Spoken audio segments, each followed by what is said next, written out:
Hello everyone, आप सब कैसे हैं। मैं उम्मीद करता हूं कि बहुत अच्छे होंगे और अपनी पढ़ाई को बहुत अच्छे से कर रहे होंगे। मैं Akash Kumar Badana ICT virtual classroom में आपका बहुत बहुत स्वागत करता हूं मेरे प्यारे बच्चों।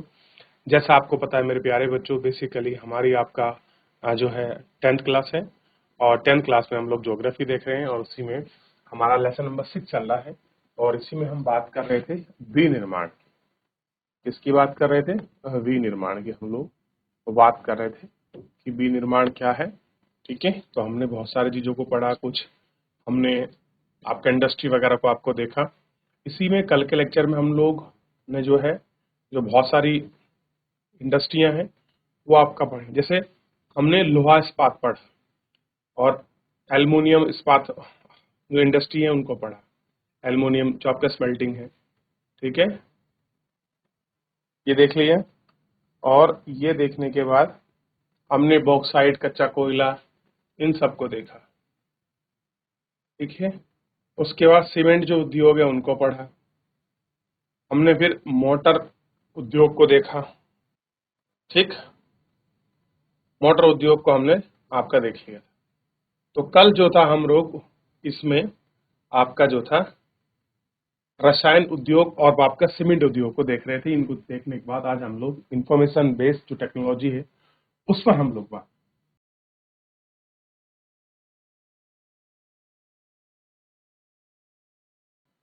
आज हम पढ़ते हैं इंफॉर्मेशन बेस्ड टेक्नोलॉजी। ये आजकल जमाना किसका है? इंफॉर्मेशन बेस्ड टेक्नोलॉजी का। और इसी का एग्जांपल मैं खुद आपको पढ़ा रहा हूं। इससे बढ़िया क्या तरीका होगा इसको समझने के लिए? सूचना प्रौद्योगिकी और इलेक्ट्रॉनिक उद्योग की हम लोग बात कर रहे हैं। विश्व का सबसे डिमांडतम उद्योग है ये। ठीक है, इलेक्ट्रॉनिक उद्योग के अंतर्गत आने वाले उत्पाद में ट्रांजिस्टर से लेकर टेलीविजन, टेलीफोन, सेक्युलर टेलीकॉम और टेलीफोन एक्सचेंज, रडार, कंप्यूटर, दूर संचार उद्योग के लिए उपयोगी अनेक उपकरण तक बनाए जाते हैं। कैसे हैं? बहुत सारे ऐसे उपकरण हैं जो इसमें आपका बनाए जाते हैं। बेंगलुरु भारत की इलेक्ट्रॉनिक राजधानी के रूप में उभरा है। बेंगलुरु कैसा है? इलेक्ट्रॉनिक जो राजधानी उसके रूप में। इलेक्ट्रॉनिक सामान में अन्य महत्वपूर्ण उत्पादक मुंबई, दिल्ली, हैदराबाद, पुणे, चेन्नई, कोलकाता, लखनऊ है। इस उद्योग का सर्वाधिक संकेंद्रण बेंगलोर, नोएडा, मुंबई, चेन्नई, हैदराबाद और पुणे में है। यह भी असत्य अत्यंत रोमांचक है कि भारत में सूचना प्रौद्योगिकी उद्योग में सफल होने का कारण हार्डवेयर व सॉफ्टवेयर का निरंतर विकास है। कह रहे जितनी हमारी बदलाव आया है, जो भी चीजें हमारी बदली हैं, उनमें सबसे बड़ा कारण है कि जो हमारा हार्डवेयर और सॉफ्टवेयर में चेंज आया। अब देखिए, पहला कंप्यूटर देखिए और आज के लैपटॉप देखिए। पहला कंप्यूटर देखिए, आज का मोबाइल देखिए। ये बदलाव की तो घड़ी है। हमारे पास एक मोबाइल में आज वो चीज फंक्शन उपलब्ध है जो हर चीज है। कम से कम मेरे हिसाब से मोबाइल की कीमत 1 लाख से कम नहीं होनी चाहिए कि जितनी इसमें चीजें हैं उनकी सुख सुविधा के अनुसार। ठीक, आगे देखिए, प्रौद्योगिकी प्रदूषण। अब आप बहुत सारी इंफॉर्मेशन बनाते हैं, देखते हैं और आप देख भी सकते हैं कि कैसे है। और ये भी बताया है कि कहां कहां पर इसकी बड़ी डिमांड है और कहां कहां पर ही बनता है। औद्योगिक प्रदूषण तथा पर्यावरण निम्नीकरण। औद्योगिक प्रदूषण की भारतीय अर्थव्यवस्था की वृद्धि, ऐसी विकास में महत्वपूर्ण भूमिका है। इसके द्वारा बढ़ते भूमि, वायु, जल तथा पर्यावरण प्रदूषण को भी भारी नकार नहीं जा सकता। इसके 4 प्रमुख प्रदूषण के लिए वायु, जल, भूमि और ध्वनि प्रदूषण वाले उद्योग का विद्युत ताप भी सम्मिलित है। ऐसा है, इसमें जो विद्युत ताप है वो भी आपका सम्मिलित है। अब है वायु प्रदूषण। अधिक अनुपात में अनचाही गैसों की उपस्थिति जैसे सल्फर डाइऑक्साइड तथा कार्बन मोनोऑक्साइड व वायु प्रदूषण के कारण है। ऐसा है, इन सब के कारण वायु में निलंबित कणाणु पदार्थ ठोस और द्रव्य दोनों प्रकार के होते हैं। धूलित से स्प्रे, कोहरा, कुहासा, धुआं, रासायनिक, कागज उद्योग, ईंट भट्टे, तेल शोधनशालाएं, वह अब आपका प्रगलन उद्योग, जीवाश्म ईंधन, छोटे बड़े उद्योग, ये सारी चीजें इसमें प्रदूषण के नियमों का उल्लंघन करते हैं और धुआं निष्कासित करते हैं। जहरीली गैस का रिसाव बहुत भयानक है, दूरगामी प्रभाव वाला हो सकता है। क्या आप भोपाल गैस त्रासदी के विषय में जानते हैं? वायु प्रदूषण, मानव स्वास्थ्य और सेवाएं, इमारतें पूरे दुष्प्रभाव डालती हैं। कैसा है? पूरे पर दुष्प्रभाव। तो कैसे कैसे बेस चीजें हैं, इंफॉर्मेशन चीजें हैं, कैसे कैसे वो अपना प्रभाव छोड़ती हैं, कैसे आपका प्रदूषण होता है, अनचाही गैसेस कैसे हमारी फैक्ट्रियों से निकलती हैं, केमिकल्स है वो, चाहे आप कोई बना रहे हो, कहीं सल्फर है, कहीं मोनो है, कहीं मस्टर्ड गैस जो है, बहुत सारी गैसें ऐसे निकलती हैं जो मानव स्वास्थ्य पर आपका नकारात्मक प्रभाव घेरती हैं और आपका पर्यावरण पर भी इनका प्रभाव आपको देखने के लिए मिलता है। जल उद्योग, उद्योग कार्बन तथा अकार्बनिक अपशिष्ट पदार्थ के नदी में छोड़ने से प्रदूषण फैलता है।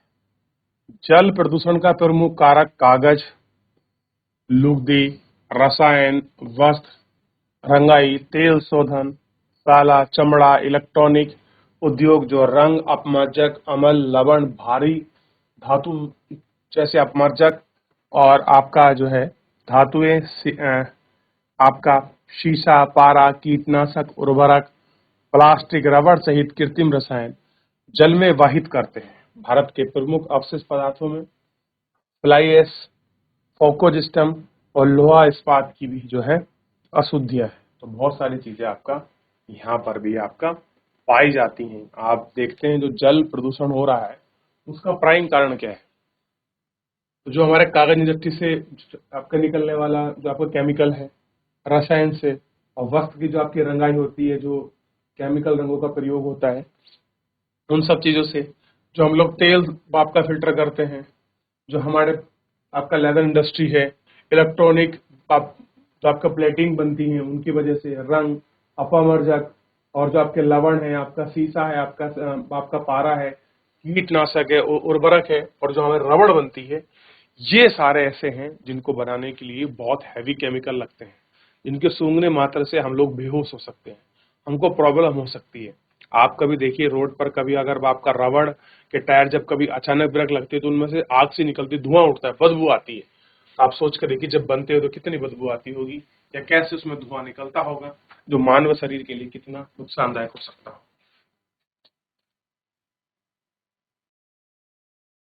आगे बढ़े, बात करते हैं तापीय प्रदूषण की।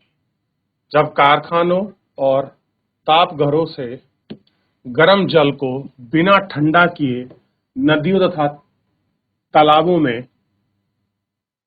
छोड़ा जाता है तो जल में तापीय प्रदूषण होता है। अब आप किसी कूलेंट का पानी निकालेंगे तो वो गर्म होगा, रेफ्रिजरेटर का पानी निकालेंगे, बड़ी बड़ी फैक्ट्री, बड़ी बड़ी जो आपकी इंडस्ट्री होती है, जो टेम्परेचर घर है या कारखाने, आप उनको बिना ठंडे किए ही अगर आप सीधा किसी पानी में मिलाएंगे तो जलीय प्रदूषण होगा, और इससे क्या होगा, जलीय जीवन पर प्रभाव पड़ेगा। जो जल का पारिकी तंत्र है उस पर इसका प्रभाव पड़ता है।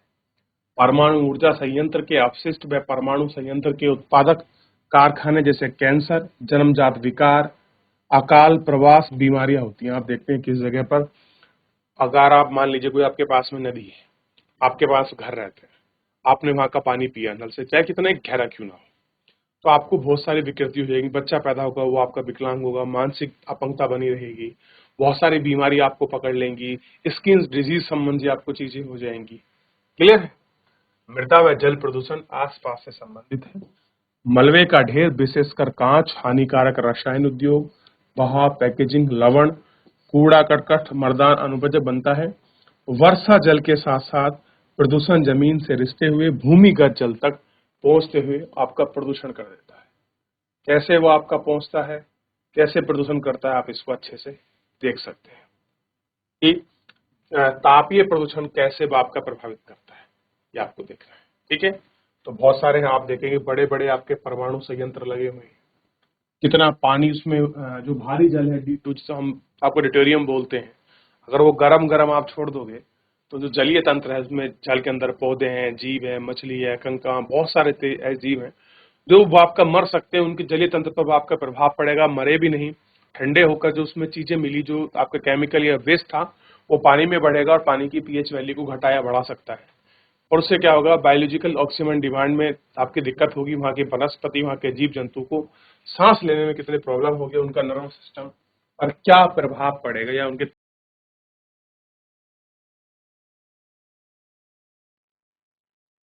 हो गया। तो पता लगा आपको टेम्परेचर प्रदूषण क्या है।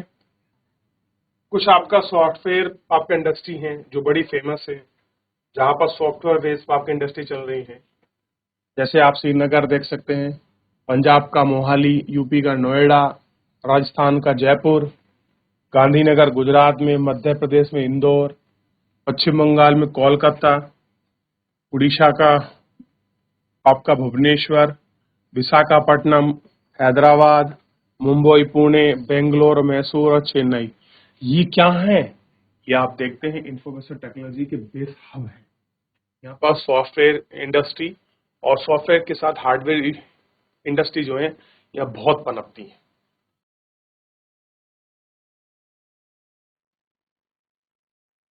चलिए देख ली, आगे बढ़े।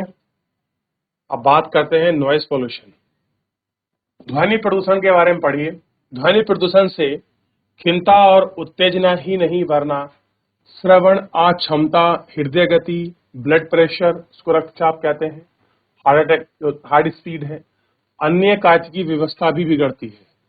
केवल आप सुनने की क्षमता, आपकी चिड़चिड़ाहट नहीं होती, गुस्सा नहीं आता, बल्कि हृदय को दिक्कत हो सकती है। किसी हार्ट वाले व्यक्ति के पास जिसको हार्ट की बीमारी हो, वो आपके तेज साउंड वाले क्षेत्र में ना जाए, किसी को बीपी का प्रॉब्लम है तो ना जाए, और बहुत सारी चीजें बिगड़ती हैं। अचानक ध्वनि उत्तेजना मानसिक चिंता का स्रोत है, एकदम टेंशन कर देती है, अजीब सा महसूस होता है।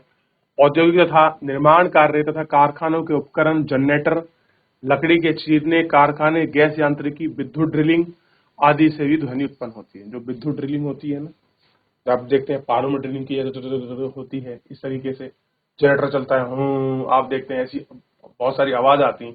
ये सब क्या करती हैं? ये सब ध्वनि प्रदूषण है। इनसे लोगों को बीमारियां हो सकती हैं। इसको हमारे पर्यावरण पर प्रभाव, आपका नकारात्मक प्रभाव पड़ता है। तो पर्यावरण के निम्नीकरण की रोकथाम भी है। तो मेन कारण ये है कि भैया, जिनकी वजह से क्या होता है, ध्वनि प्रदूषण होता है। बड़ी बड़ी फैक्ट्री चलती हैं, वहां पर आपके बड़े बड़े आपके जनरेटर चलते हैं, बड़ी बड़ी मशीन टरबाइन चलती है, उनकी आवाजें आती हैं, उनसे प्रॉब्लम। अब है जो हमारा पर्यावरण जो घट रहा है, जो कम हो रहा है, नुकसान हो रहा है, उसको रोकथाम। पर्यावरण के द्वारा निष्कासित 1 लीटर अपशिष्ट में लगभग 8 गुना स्वच्छ जल प्रदूषित होता है। औद्योगिक प्रदूषण से स्वच्छ जल को कैसे बचाया जा सके, इसके लिए निम्न सुझाव हैं। जैसे विभिन्न प्रक्रियाओं में जल का न्यूनतम उपभोग, जल की 2 अधिकतम उत्तर अवस्था में पुनर्चक्रण का प्रयोग, जल की आवश्यकता पूर्ति हेतु वर्षा संग्रहण, नदियों तथा तालाब में गर्म और अपशिष्ट जो आपके पदार्थ हैं का प्रभाव, ठीक, प्रवाह करना, उनका शोधन, औद्योगिक अपशिष्ट का शोधन 3 चरण में किया जा सकता है। ठीक, यांत्रिकी संसाधन द्वारा प्राथमिक शोधन, इसमें अपशिष्ट की कटाई और उनके छोटे छोटे टुकड़े ढालना, तलछटी में जमाव, ये सारी चीजें इसके अंदर होती हैं और बड़ा स्वाभाविक रूप से दिखाई भी देती। तो निम्नीकरण की रोकथाम के लिए क्या क्या चीजें हैं, जैसे पढ़ लिया था। उनको पूछा, जो चीजें हम पेड़ ना काटें, चीजों को रिसाइकल करें, ठीक है। और साथ ही साथ औद्योगिक अपशिष्ट को कैसे फिल्टर करके लिया जाए, उसके प्राथमिक सेकेंडरी बनाया जाए। अब देखिए, फरीदाबाद में यमुना एक्शन प्लान के अंतर्गत जल बहिर्गम उपचार, कैसे हम उसको आपका वाटर ट्रीटमेंट करते हैं, कहाँ पर, फरीदाबाद में, ये दिखाया गया। चलिए बच्चों, फिलहाल इतना हम लोग आपका देख चुके हैं, बात कर चुके हैं। फिलहाल आज के इस लेक्चर में इतना ही, मिलेंगे नेक्स्ट लेक्चर में। तब तक अपना ध्यान रखिए, स्वस्थ रहिए, अपनी पढ़ाई को बहुत अच्छे से करते रहिए। मुझसे जुड़ने के लिए आपका बहुत बहुत धन्यवाद।